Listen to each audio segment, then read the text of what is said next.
All right, Sandra. So thanks for coming on the podcast. I appreciate you switching computers so I can make it sound good for you. Um, and um, and I'm thanks going for to letting try me a virtual teach. background also. You could Let's see try if this that. works. Nah, it didn't work. And well, usually if it's difficult with the camera, it's not going to let you do virtual background. But Yeah, and thanks for letting me teach your kids, adults, really, in your you were class great. last Yeah, week. Yeah, that was a good group. A lot of young entrepreneurs, people are trying to make it in the business world, right? What school I'm is that you teach at? hungry for information. That's New York City Small Business Services, Okay, and they license a course called Fast Track from the Kaufman Institute, which sure. is in Kansas City. Yeah, yeah.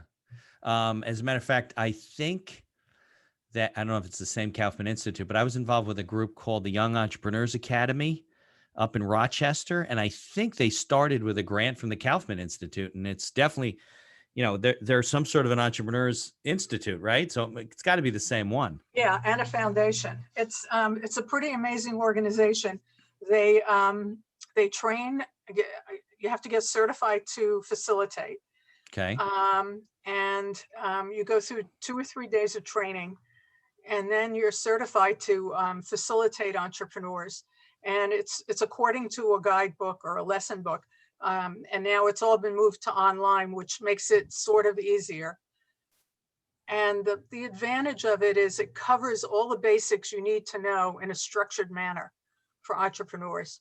So it's fun. And then if the kids I call them kids, but they're not, they're adults who are right, starting right. businesses. Yeah. But if they want to take a detour, like for instance, somebody in the class texted me in the middle of the afternoon one day and said, I need to submit estimates, and he expected me to help him right away. And I said, well, let's wait and talk about it in class. And he's, no, the guy needs it right away. So I couldn't help him because I just didn't have the time. And then when we brought it up in class, we used it as a discussion point. If you don't have a client already, what's the rush? Right. How many, Oh, he didn't have a client that he was doing an estimate for? no, this was a That's potential funny. client. So what's the rush? Right. And my question is, how many other people are bidding? Because if you're taking 10 bids, I'm not interested. Right. Well, of course, because then you're putting a lot of effort for, Right. unless you Or know. are they just shopping? Or do they have somebody already chosen and they're looking for a cheaper bid to use as leverage? Right. That's true. Or are they trying to find out what they need to do and they're going to give it to one of their suppliers from you? Right. So there's all kinds of issues. And why can't they wait 24 hours? What's the rush? I would agree. So the whole class went over that and everybody got to contribute, but also everybody got to learn. Very nice. Yeah, it's a good collaborative environment. So Kaufman funds no, you got training from Kaufman and then you teach at the Right. school in New Well, York. what happens is State University of New York, it started that way, licensed it. Right. So institute, like the Women's Center for Entrepreneurship in Chatham, licenses Kaufman. So I facilitate for them also. And then I think the licensee trains you. I'm not sure how that works. In the old days, when I was certified, there were 10 or 15 people in my class learning how to facilitate or getting the training. Now, if you want to get the training, you have to fly out to Kansas City and take it in person. Not this year. No. This year you get a pass. You can do it online. In general. Right. In general. That's nice. All right. Well, let's go back though. I want to hear more about before we get into all the stuff, great stuff you're doing now, about your background, Neil, where you're from originally, how you got interested in entrepreneurship and teaching entrepreneurship. You said you're on your fourth business. So let's go back a little bit and learn more about you and your background. I was born in a log cabin. I was born in Uptown Manhattan. And, okay.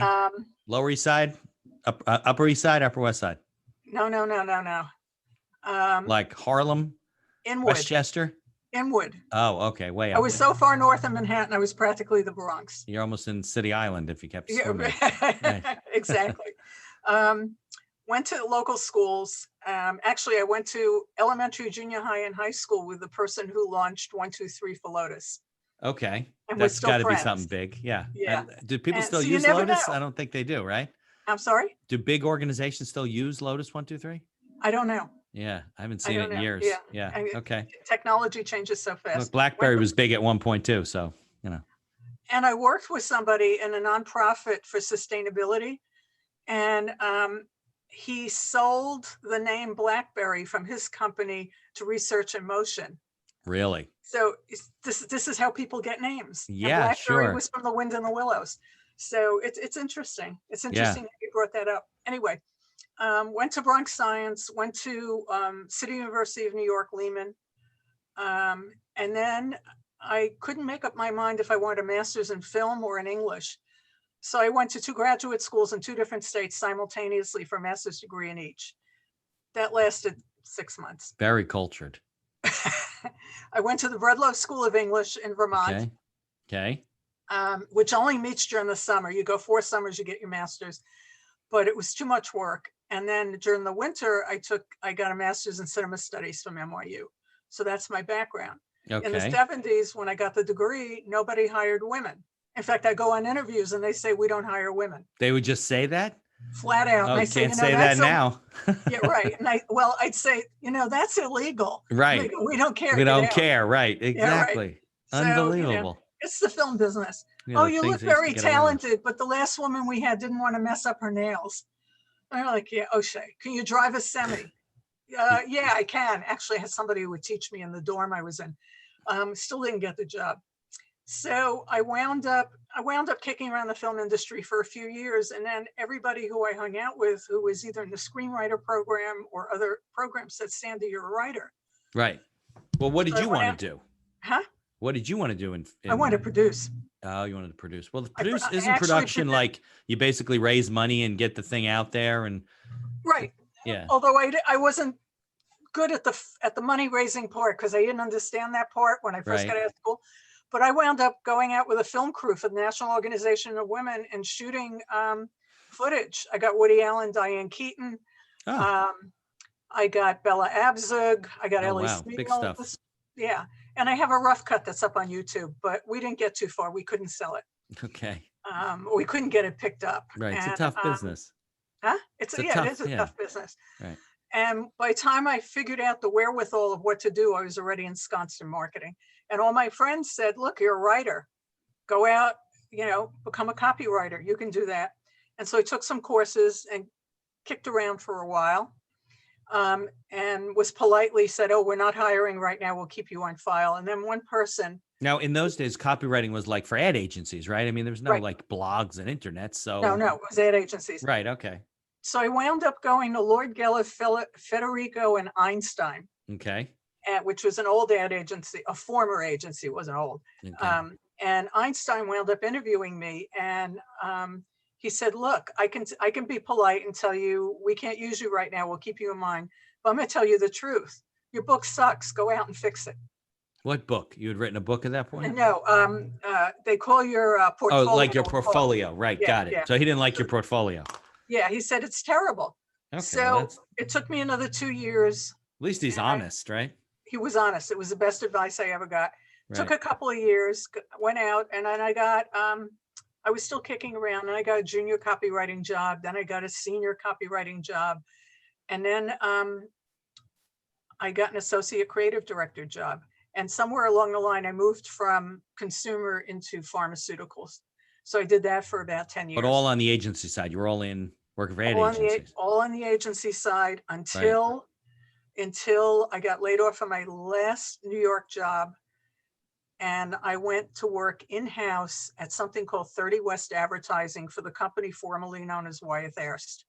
Okay. So I commuted from Manhattan. It was 3 hours each way, all the way out to the main line in Philadelphia. Then we got laid off there because Wyeth bought another company and they had to offer the copywriters and art directors in that company full-time jobs first. So me and my art director partner got laid off, and the creative director, who had also worked at Sudline Hennessy, where I started, where I worked in New York, made some phone calls, and I wound up working in Center City, Philadelphia for 2 years at the Hal Lewis Group. And you still took the train down? You lived in Manhattan and you still took the train down? Yeah. Well, I was kind of half living with somebody in Princeton. So, okay, it wasn't always a long commute. It wasn't always a long haul. Okay. And then my art director was in Princeton, so we'd work on the way in. Right. But you're, like you said, you're the sole survivor. None of these companies are around anymore. You're still here. Yeah, none of the, all these companies, it's like Pac-Man. Everybody Right. gets eaten up. Yeah. Well, Hal Lewis died, and after that, the company slowly went downhill because he was the marquee name on Right. He it. was the driving force. Sure. Southern Hennessy had been owned by Y&R, but then got gobbled up by somebody else. Y&R got gobbled up, and you know this situation. Yeah. It's like the accounting business. Everything gets to be the big two. Right. Yeah. Everybody, right. The big 8 is now 1, right? Yeah. Yeah. I mean, how many big ad agencies are left? I guess there's still gray advertising, and there's like a handful of them, right? Yeah, but they're all multinational conglomerates. They're big. Like big, Saatchi and Saatchi, Gray. Right. I forgot what Y&R became. Yeah. So so they're huge organizations. So after Hal Lewis, I have a mentor and a close friend. I had a couple of mentors, and he kept saying, start your own company, start your own company. And I said, no, I want the weekly or the bi-weekly paycheck. I can't. Right. You think it's secure, but it's really not. Right. I want the security, even though right. there was no security. Right. But nobody knows that.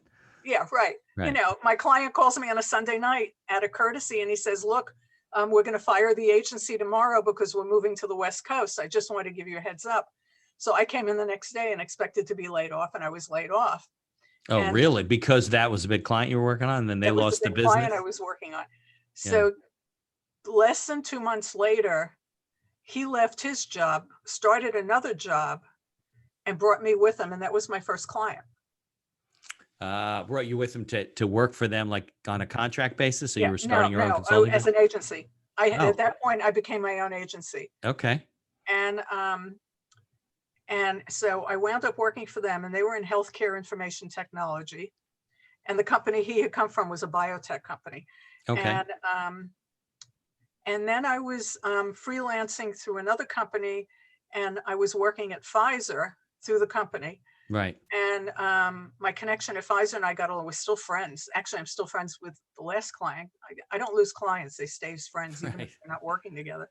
Yeah. And she introduced me to somebody who needed a small agency. So I had a division in Pfizer as a client for 10 years. And as an agency, you did everything from copywriting, marketing, all PR, everything? It depended what they needed. Okay. Yeah, I did internal communications, brochures, patient information brochures, sales brochures, and information brochures to professionals.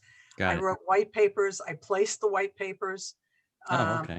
I bought media, because the wonderful thing about Hal Lewis, and it's true of a lot of agencies not located in New York, is you go out to work there and they really don't know how a big agency works. Right. So I wound up being everything at this agency. I was the account executive. I bought the media. I negotiated the media.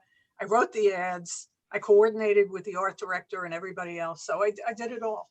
Right. But they didn't know any better. So they didn't think that was odd that they were dealing with you. No, they didn't know any better. And they felt threatened because they bring in the big New York talent, and then the New York talent comes in and does it the right way, and everybody isn't doing it that way, and everybody gets all threatened. Interesting. Okay, good. Yeah. Yeah. Okay. And this was what year was this? Oh God, in the 90s. So the internet was already around, because I think I learned about the internet in like 92. Yeah, it was just starting. Yeah. Okay. So it was probably early 90s. It's funny. I went to this youth conference. So it was after college, but I was at a law school. I think I was just taking the bar. I went to this youth conference in like Israel. So there were kids from Europe and Israel and the United States. And they were all talking about this thing called the internet. Never heard of it. And I said that can't be a thing. They're like, what do you mean? I live in the United States. We hear about things first, not last. We get everything last. And sure enough, I get home and there's AOL brochures on everybody's doorstep. And, the internet's that was when Prodigy was around and all those CompuServe and all that stuff. So yeah, that was kind of when it started. That's one of the big fears about starting your own business. It's like when you work in a big corporation, you get fed all this information. Right. And then when you go out on your own, it's like, where am I going to get the information? And it turns out a lot of times you're more on the cutting edge than the big corporations. Oh, for sure. I think because you're insulated there, and and so, now it's even easier because you can tap into. Yeah. Okay. So I did So we're that, talking, that was like basically 30 years ago. 97. Yeah. My company's Oh, 23 years old. 20 years ago. Okay. And then I went along. One of my clients, the client who brought me along, left the next job he was at after about 5 years. You know, it was M&A City. Everybody got bought out. Okay. And he said, I have time. Let's write a book about marketing. So I said, okay. And we didn't want to be distracted. So he lived in Cincinnati. I live in New York. And we decided to take a suite in Chicago for 5 days and get the guts of the book written. You know, I guess you couldn't go on Zoom together and work on it. So There was no Zoom. right. There was no, this is pre-Skype. Right. Yeah. There This was have to be, nothing. it's impossible to do on the phone. So you just said, you Right, know what, yeah. let's bang it out in a week. Right, exactly. Okay. Get the guts out. Right. So the summer went by and he got a job as a CEO at a biotech company. And I knew he wasn't going to be able to do it, even though he kept saying he would. Right. But you had a manuscript at that point, right? So no, we had nothing. Oh, I thought you No. went through the 5 days and banged it out. No, that was the plan. We didn't do it. And then he never, I got it. He got the job He first. couldn't commit because he got a CEO job. Got it. So finally, after about 2 months of waiting to make this happen and trying to make it happen, I let him off the hook, and he needed to be off the hook. So I said, okay, I'm going ahead with this. I have another writer who is also a creative director. And she and I wrote the book. He wrote the foreword. And the book is called Lies Startups Tell Themselves, a no bullshit guide for PhDs, lab rats, suits, and entrepreneurs. Is it still available? It is on Amazon. It was written. What's it called? Lies Startups Tell Themselves. Lies Startups Tell Themselves. All right. I got to put a link to that on the website for sure. I'm coming back. I know. The byline for the book's even better than the title. Okay, great. So there you go. Okay. We couldn't. I love that. So a no bullshit guide. Self-publish. And yeah. we didn't want to self-publish. Right. So we found a publisher. Right. But it was probably self-publishing, I guess now is a little bit easier, right? It's easier, but you still got to put money and time into it. Yeah. Right. Aren't there like publishers you can do on demand where the book gets housed if somebody orders it, then they print it and send it? Right. Exactly. Right. Okay.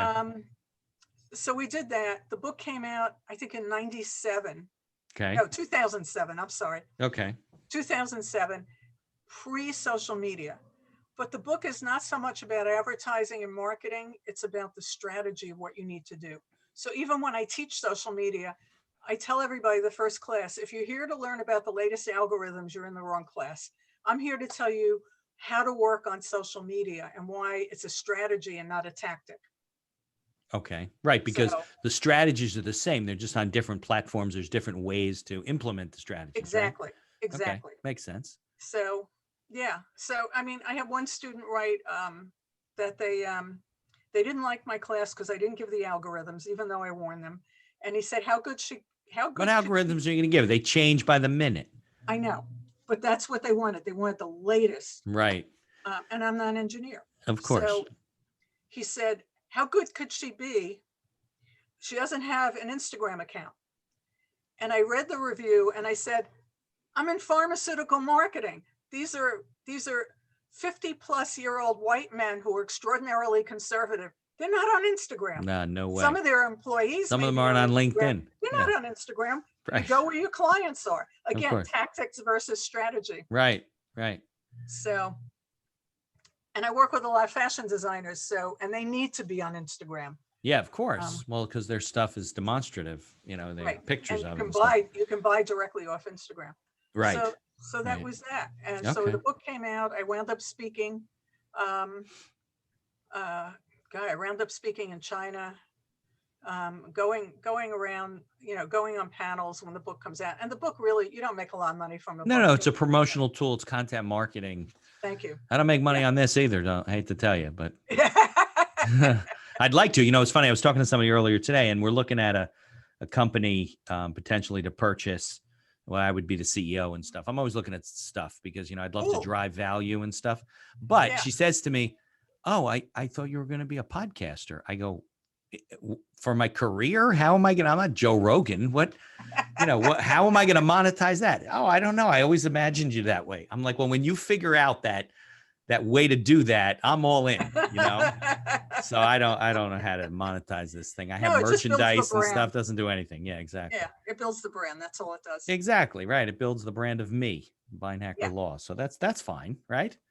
Yeah. I'm working on a book right now with a friend of mine who's a publicist and a writer. Of course, I wouldn't be doing it if it wasn't for him because it's like pulling teeth. And we're getting close to a manuscript. It's called 10 Ways to Get Sued by Anyone and Everyone.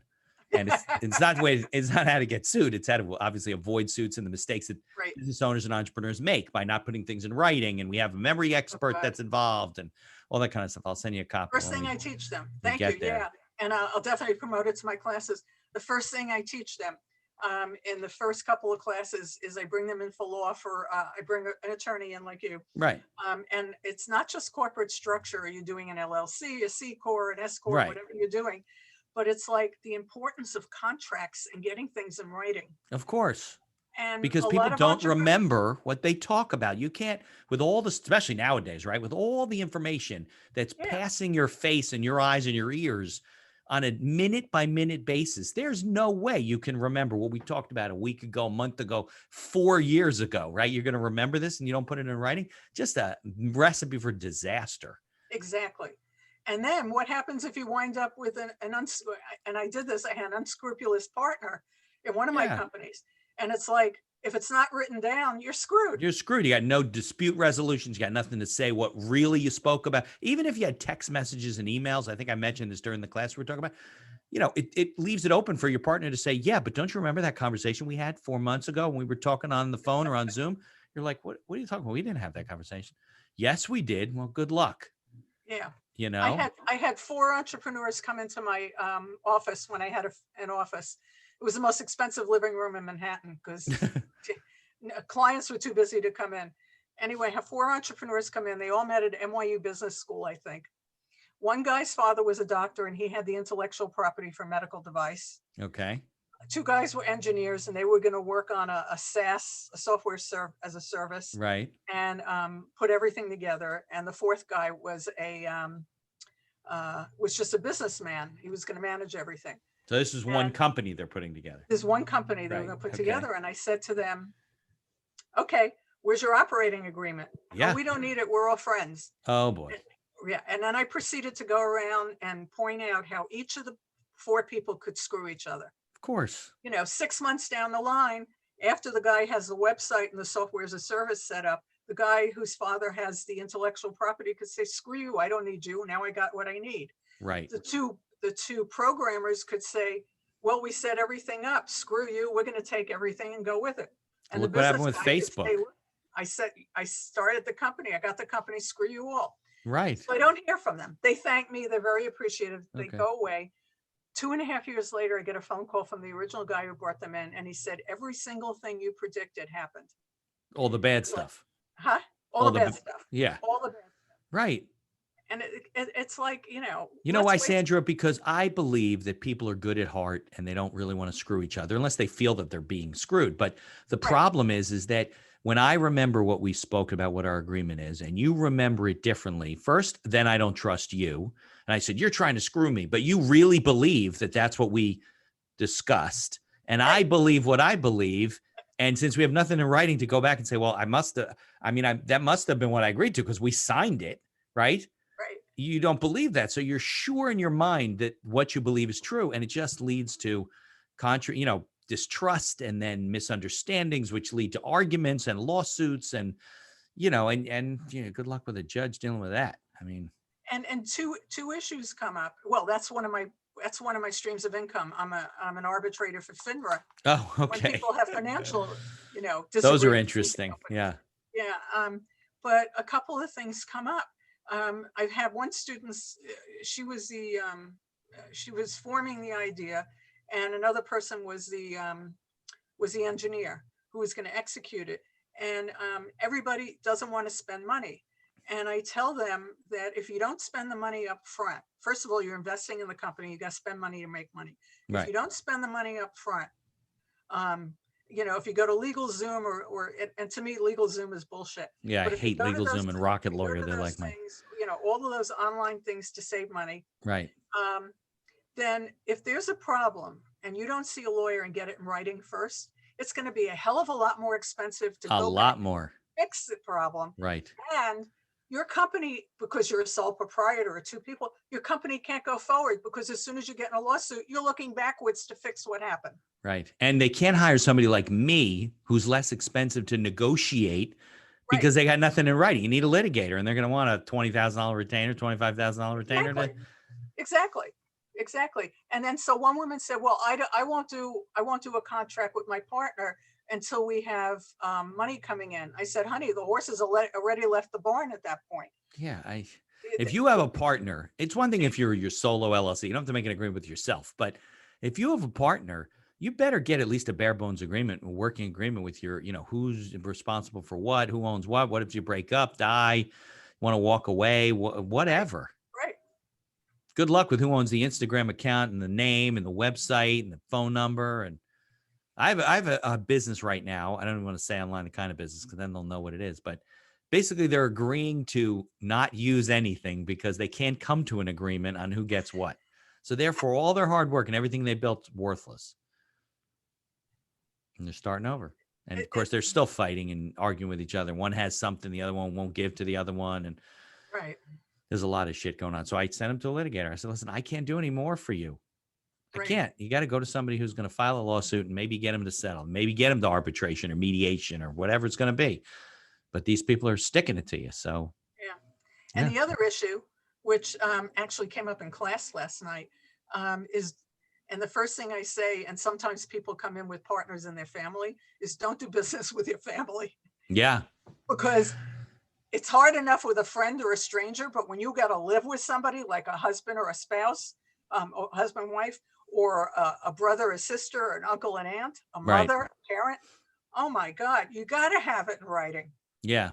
You know what? I don't know if I completely agree with that because I think that there are some very good family businesses out there, but I will agree with you that if you're going to go into business with your cousin, with your uncle, with your spouse, well, maybe with your spouse, you need a prenup too. I don't know. But at least with relatives, you better make sure that you follow all the formalities that you need to do so you avoid those kind of arguments that you don't end up with. I had a guy come to me once and he took over his business from his dad with his brother. His dad's now old, right? He comes to me because he's like, listen, I'm the president. I run the business. My brother gets 50% of the income, doesn't do anything. I give him a project. He doesn't finish it. He wanders up. I got to change it. I go, well, what does your operating agreement say? Oh, we don't have an operating agreement. $80 million business, no operating agreement. So I go, I don't know what to tell you. Why would your brother agree to that now? He's got it pretty good. Right. And this was a client of a former colleague of mine, a former partner of mine. So I don't work with them anymore. I don't know what happened, but I'm thinking of all creative ways to say, well, to the two brothers, like I'm being objective, you really ought to have agreements in place. Why don't you do this and you do this? And we'll, it was a whole big scheme to try and. You brought up the right phrase before, and I bring this up in class. It's like when you go into a partnership with somebody, first there's a dance. It's like dating. And then you need, it's a prenup. Right. The agreement is a prenup. What's going to happen if we break up? What's going to happen if someone dies? What's going to happen if we go in two directions? What's going to happen if we get bought out? There should be a legal requirement when you get married that they say it doesn't have a prenup. It should be like a marital contract. Not that we love each other when we get married, but all the details. It should have to address things like guardianship and because those are the problems that come. And if you just set the rules ahead of time and you were forced to do it by law, so you didn't say like it wasn't romantic, it was just part of the process. I think that a lot of these divorces would go a lot smoother, because you have no choice. You'd have the rules down already. This is the rules. Okay, fine. We agreed the kids are going to go here and split with, unless your husband's, murdered somebody or has got a drinking problem. That's always, but then it wouldn't matter anyway. So I think and business, it's like business divorce, just like you said. Yeah. It's the same thing. It's just you're protecting yourself, you're protecting your partner, and you're protecting the company. So now, do you think how many of your students, and obviously the group that was in your living room that night didn't listen, but how many of them you think falls on deaf ears? Almost like when you have a kid who's in high school and college and they're like, oh, dad, You don't know. It's different now. Like, do you think that sometimes falls on deaf ears, or you think they're listening to you because you're the teacher? I think they're listening. Okay. Like we did finances last night, and everybody cringes with finances. They freak out. Yeah. I'm an artist. I'm a designer. You know, I said that on a podcast this morning. A lot of entrepreneurs are very right brain, right? You want to be creative and develop it, but that's has nothing to do with finances. That's all left brain. But it is so dangerous to not know your numbers, Right. because you're doing things that are not profitable. You have no idea. And then I spoke to a different class on Wednesday night. And I was talking about operations, and everybody was silent. And I said, is anybody still awake? And they started to laugh. And I said, I realize you're all starting out as fashion designers, but here's the thing, you're going to need to know this at some point. Correct. So I think the class you spoke with, the class with the numbers last night, they were all freaking out about how to do financial projections, and half of them don't have a business yet. Right. But it's a good exercise. Yeah, put this on file, because you're going to need it at some point. And yeah, right now you don't know what you need to know. So at least now you know what you don't know, and you have it on file. Yeah, you just need the tools when you get there. Look, you got to be You need to know there are tools. Right. Well, you know, financial projections, right? You can project things out on a spreadsheet. I'm going to sell this many units, and like you said, operations. Just because you don't have operations now, you don't have personnel. What would you like to have? You want to do everything yourself forever? Well, what are you going to do when you get your first purchase order from Macy's? Right, and you got nobody working for you. You can't do that. Nobody working for you. You don't know how to read. Plan. You don't know how to read the information. Right. You don't realize that stupid, silly things that you think are stupid and silly, like what kind of hanger you put the bathing suit on, could make a big difference. It's specified. If you don't put it on the right bathing suit, they're going to charge you for every hanger. They have to take the bathing suit off and put on another hanger. And people don't realize this. And if you can't do it, because they don't read the agreements that they're signing. Is that what it is? Right. Because it's in flea shit type. Yeah, and they don't go to a lawyer to read it. Right. They don't go to a lawyer. They don't have somebody in operations who can handle that for them. They're doing everything. And it's like, I don't want to be bothered. I'm not going to do this. And then, I teach negotiation practices also. And one of the issues with negotiations and intellectual property is, it's great. You need the lawyer there, but you don't hand the whole contract over to the lawyer and say, here, do it. Well, that's one of the problems is when I go through a contract, I make my clients read the contract. I said, listen, I'm not reading the contract. I'll look at it from a legal standpoint, but I'm going to say, do you realize what this paragraph says? If they say yes, I realize that I have to put the bathing suit on a certain thing, or I get charged and this and that. Right. That's fine. But I've been with people, I did when I was younger, some business purchases where there was a lease involved. Let's say they're taking over a lease, right, from a restaurant or something like that. And they don't want to pay me to read the 50, 60 page lease. So I said, all right, listen, then you read it, but make sure you read every page. And I was in a situation once where somebody didn't read the whole lease and there was a few pages missing. Now, luckily he remembered that. He told me not to read it, but there was a few pages missing. And ironically, those pages were very important. Like the rent escalated over certain years. And then the guy was, the seller was saying, oh, I didn't realize those were left out. Like it was like buyer beware. I'm going to leave them out. If you find them, then I'll give them to you. And he didn't read it. So it's crazy. Yeah. It's crazy. So that's what you got to do. So that's okay. So you've been doing a lot of teaching, which seems to fit your for about 10 years. I teach integrated marketing in the Masters in Integrated Marketing program at NYU, which is fabulous. I teach. Is that in the business school? What's it called? Stern. No, Stern School. No. School. Okay. It's a separate school that issues master's degrees. Got it. It's a more practical degree. Okay. And I teach setting a course for your business, knowing your market, which is market research. Yeah, that's a big one. You don't know your numbers. People don't know their target market, their ideal client. They can't do business with everybody. I try and explain that to people. Who do you do business? I do business with everybody. Right. Okay, that's nobody then. Now, I'm not going to remember you. You got to know who you're targeting. Who's your target market? Millennials. Then I come in with a breakdown chart that breaks down millennials into 6 segments. You're not going to deal with somebody who eats a man who eats a McDonald's. You're not selling him women's bathing suits. So you might as well save that 20% of your marketing. Right. And focus it somewhere else. So they have to learn that. They get sent to the library. So I teach that. I teach financing. And then I put together the curriculum for a course, a 10-session course called Fashion Business Essentials. And I teach the introduction, the business plan, all that. And And then then I somebody taught else the teaches. operations. And when it first started, I hired the faculty. So I Yeah. teach whatever they need me to teach there. And I think that's all. And I teach Fast Track for the city. And I teach Fast Track Growth Venture for people who already have businesses in Chatham, in the women, for the They're Women's looking Center to for accelerate or grow more.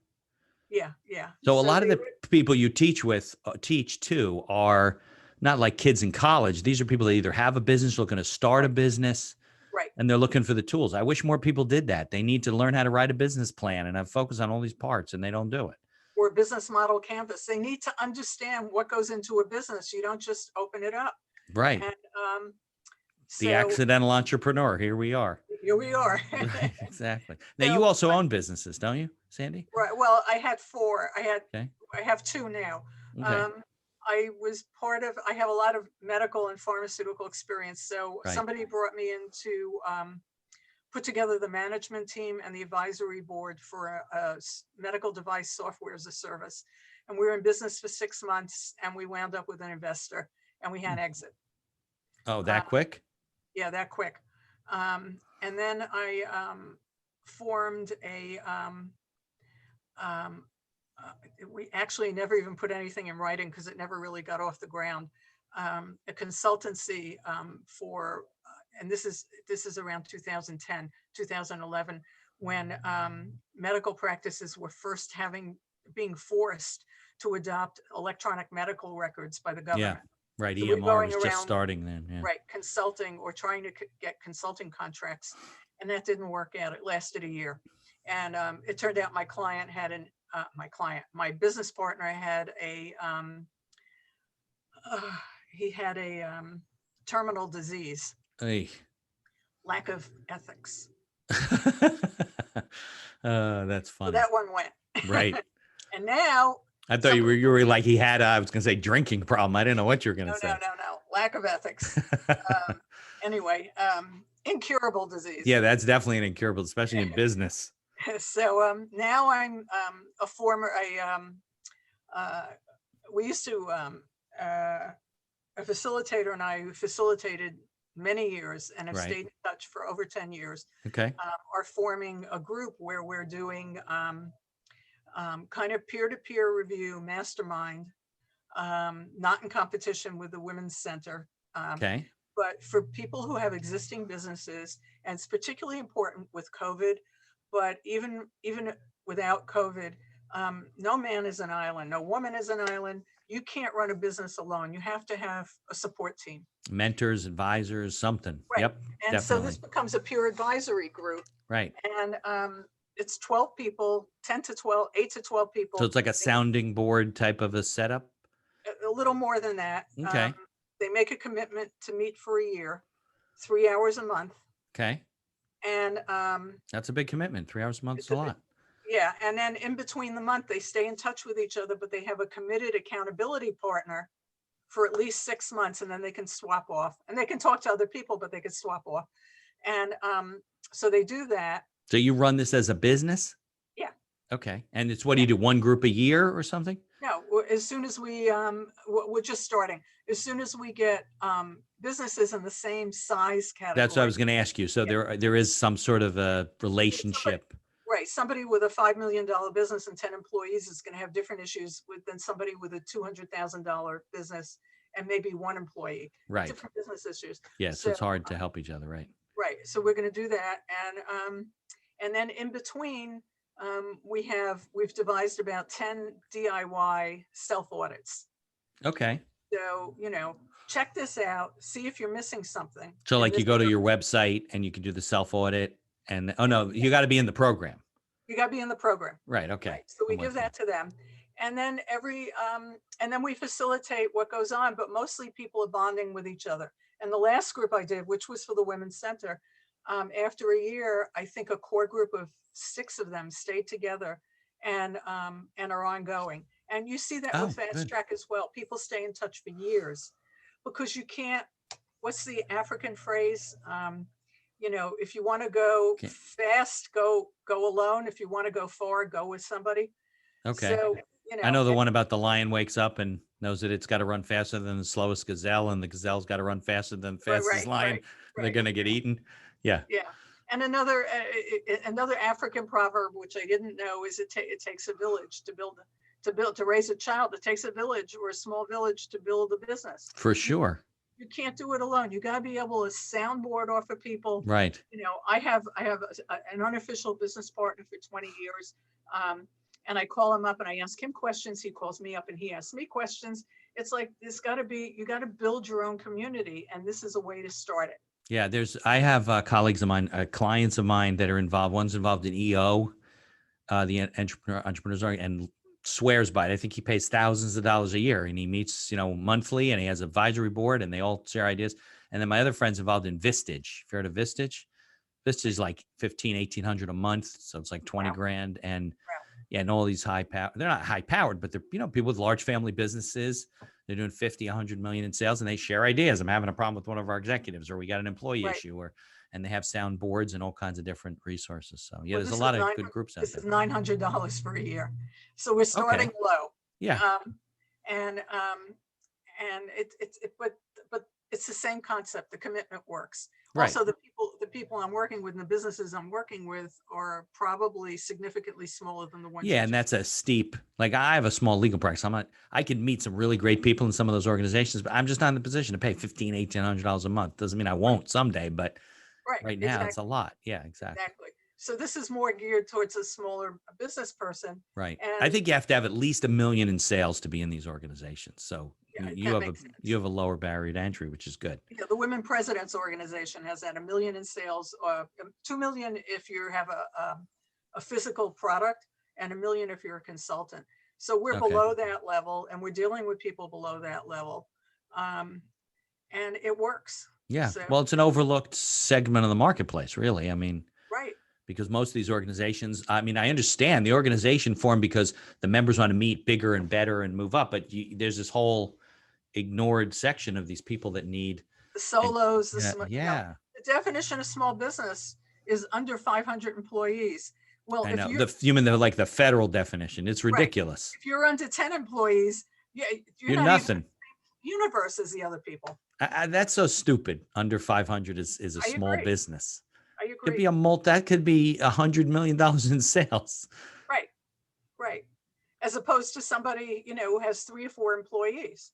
Yeah. It's Yeah, absolutely. So that's what we're doing, and I'm excited about it. And we'll see. That's all. So how many, is that 4? Did we get through 4 businesses? That's the 4th.